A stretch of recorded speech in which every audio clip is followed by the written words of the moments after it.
the Soda Rock Winery, there just isn't much left to burn. 15 minutes ago, they thought the fire was half a mile from here, but now I think it's here. I was back there with the garden hose on my hands and knees trying to save it, and it looked like it was going to burn down. You can't even see those houses anymore.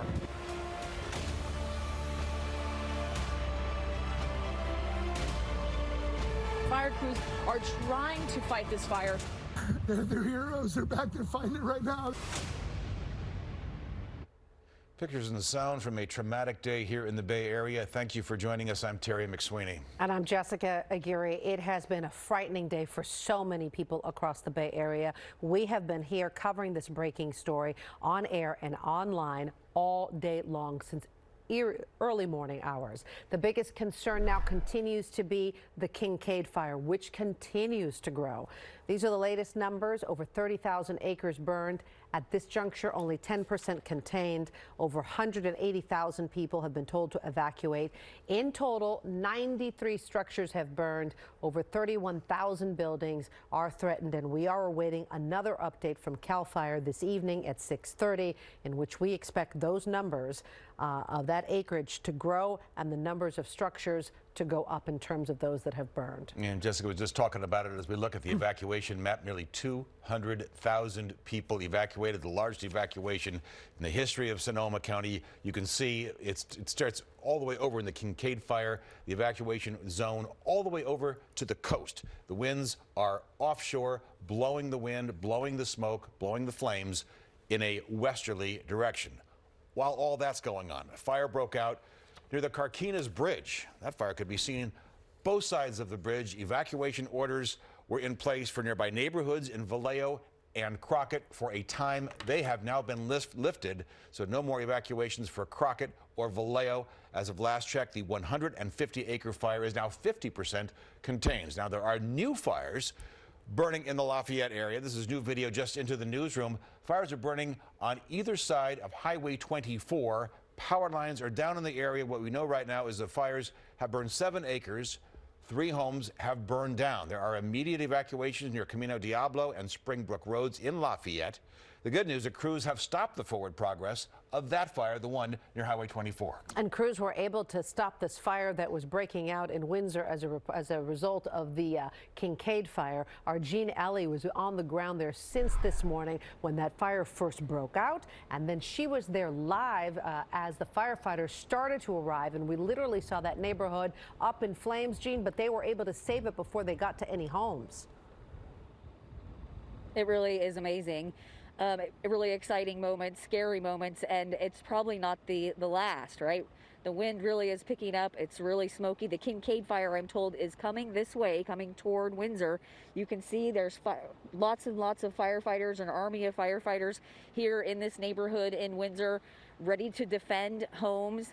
And it's spot fires at this point from the Kincade fire. Those embers are just flying through the air and starting fires. And we have video of some of those tense moments from earlier today when one of those spot fires really took off and that sky turned orange and the smoke got really thick and we heard that roar and the hillside just erupted in flames and several homes nearly caught on fire. Fences were on fire, trees were on fire. Fire crews were able to get those flames out and save those homes. We did see a couple roof fires. Firefighters were able to also put those fires out as well. But the watch isn't over. The wait isn't over. Folks are still here. Firefighters are still here. CAL FIRE's working in the Foothill Regional Park, setting back fires, hoping to take fuel away from the Kincade fire as it approaches Windsor. So everybody right now is watching and waiting and hoping that firefighters can handle this thing as it approaches. Reporting live in Windsor, Jean Ellie, NBC Bay Area News. Jean, great job. Thank you very much. Another community where people are watching and waiting, and they're not there to watch it in person, up in Healdsburg, which has been evacuated. That's where we find Christy Smith. She is there. And Christy, what are you seeing right now? Well, Terry, we stopped here on Chalk Hill Road because this is where some of the air attack was happening just 5-10 minutes ago.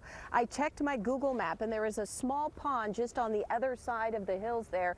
We saw helicopters going in, picking up water, and what they were doing is heading over to this end where there is smoke, and they were doing multiple drops. In fact, we lost count of how many. They just took off and started heading a little bit north of here.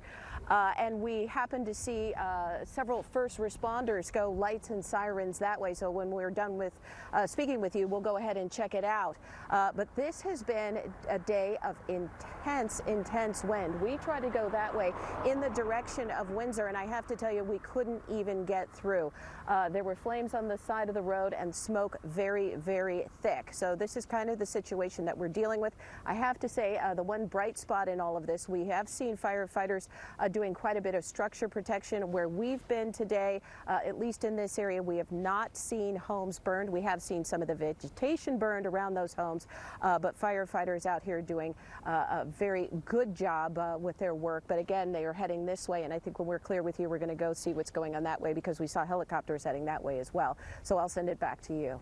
Okay, that's perfect, Christy. You go check that out. NBC's Sam Brock is also in Healdsburg with a different vantage point for us. Sam. Jessica, Terry, good evening. Right now, I'm actually halfway really between Healdsburg and Windsor. Behind me, what looks like it was a stable at one point, and this is very representative of a major concern right now for fire crews, which is all of the hot spots and smoke that you see behind me. In these kinds of wind conditions, and we're expecting them to pick up again later tonight, it could blow up in a heartbeat and go from just a simple little spot of smoke to a spot fire, and perhaps worse. That's one of the things that we saw today. You know, when I was coming in to cover this fire in Healdsburg, and we were driving down 128 from Calistoga, what we saw was very unnerving. Fires on both sides of the highways, power lines down, trees down, what borderline looked like an apocalyptic scene of just total wreckage. And as hard as this is to believe, Jess and Terry, they had to coax people to get out of their homes despite the fact that there was a 4 o'clock evacuation yesterday. They were still pulling people out at 3:30 this morning. There are properties that are destroyed here. There's properties that are destroyed in Healdsburg and parts of the northern Sonoma County area. And what we know from this event so far is that they were doing the best possible job they could to get people out in time. So far, miraculously, there have not been any reports of injuries or fatalities, serious injuries or fatalities, but just a miracle in that right. But pins and needles tonight, because what we know is that there's going to be another increased level of wind speeds, probably not what we saw last night, but still high. And then we are looking forward to next week when PG&E says there could be another severe wind event. That's the latest here from Healdsburg. All right, Sam, thank you very much for that. And that echoes exactly what Cal Fire has been saying. Everybody's been saying, you cannot fight this fire. You cannot fight it. They tell you to leave. You really got to go. Yeah. People are arguing with them. I mean, please. We've still seen a better response than we did when we saw the wine country fires just 2 years ago. Far better, and no fatalities and no injuries to this point. I know we've seen a lot of property loss, but we haven't seen the loss of life like we saw the last time. Let's hope it stays that way. We also got fires burning all over the Bay Area. Of course, the big one way up north. Another one going on in Milpitas right now. We've got Ian Cull on the scene with the latest on that. Ian, what do you see? Yeah, and we're here at Maryland and Barker Street. This is just on the east side of the street. Dozens of firefighters are here. We believe that it started at this house. You can see it just being doused with gallons and gallons of water. It appears mostly out, but as we've been talking about all day with these high winds, they want to make sure that every little bit of burning charred home is out so it won't spread to even more homes. We're told there are at least 3 structures involved here. Looks like they're getting a good hold on this one just to the left, but no real flames right now. However, and there's just so much smoke and so much wind in this neighborhood. It's just east of 101. They want to make sure that it is all completely out. Firefighters going back and forth getting new oxygen tanks and everything like that, but they want to make sure it doesn't spread. Now, it is under some power lines. We're not sure yet if this neighborhood had its power cut or not. So we're going to just arrived on scene here, going to work on getting some more information. As you can see, the wind is picking up, but again, this home starting to put out some more black smoke. So we'll get some more information and we'll be live here and remain on the scene. Guys? Ian, thank you very much. A fire that would be just a common, normal fire just about any other day. With this wind event, what's going on everywhere else, it gets special attention. Yeah, and it gets exponentially more dangerous because of the wind that we're having. Let's bring in Chief Meteorologist Jeff Ranieri. Jeff, we're seeing fires all across the Bay Area, breaking out. We saw one in Lafayette. We saw one here in Milpitas. I mean, the range is from one area to the other. When can we expect some relief from this wind that's obviously fueling some of these? I think lower elevations, as we head through the next 3 to 6 hours. We'll likely only have wind gusts of 15 to about 25 miles per hour. But for the higher elevations in the mountains, we're still expecting wind gusts of about 50 miles per hour through midnight. So the danger continues to be with us. As we've been telling you, this is a long duration wind event, and that's why that fire danger is so high. Right near the Kincade fire, maximum wind gusts last checked here of 45 miles per hour. The big problem, of course, is the wind coming from the northeast, blowing to the southwest. Pushing these embers into Healdsburg and Windsor, where we've had our reporters this afternoon. And with those 50-mile-per-hour gusts through tonight, these evacuation orders are in place for a good reason. So don't try to head back in, because we could see this situation continue through this evening. Now in Calistoga, you're on evacuation warning. Mount St. Helena has 50-mile-per-hour gusts. This could also help to whip up some embers from the Kincade fire and move it towards you. So do have a plan ready in case you are asked to evacuate. Good news on the Lafayette fire. They are sending out alerts that the forward progress has been stopped. This fire started right near the Lafayette Tennis Club. You still also need to be on alert here as well, because the fire is still very hot, and they're going to be watching those embers in this very hilly terrain, highly populated area. So please watch those warnings as they come in on your phones. Keep our app up and going. The forecast as we head through tonight, 7 p.m., still very gusty, 25 to about 30-mile-per-hour winds, gusts for the lower elevations.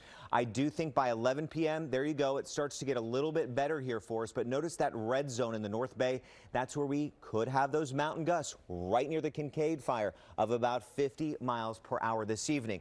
We do get the winds calming down. I wanted to get this in here by 8 a.m. tomorrow. Not that bad through the day, but by Tuesday afternoon, a new wind event moving in that definitely could gust another 30 to maybe 50 miles per hour as we head into Tuesday night and also into Wednesday morning. So to just wrap it up here on this, we have those winds continuing tonight, especially in the mountains, up to about 50, calmer tomorrow, and a new wind event Tuesday evening into Wednesday. I want to bring in meteorologist Rob Maeda. And Rob, you've been looking at the fire danger tonight. Show us what you have on this map. And you see the coverage of all the fires, not just limited to the hills and the mountains of the North Bay, but really all across the Bay Area. We've been watching this for the last few days. The fire danger index, which as of mid-afternoon today, you can see all the yellow and orange on the map, still running fairly high.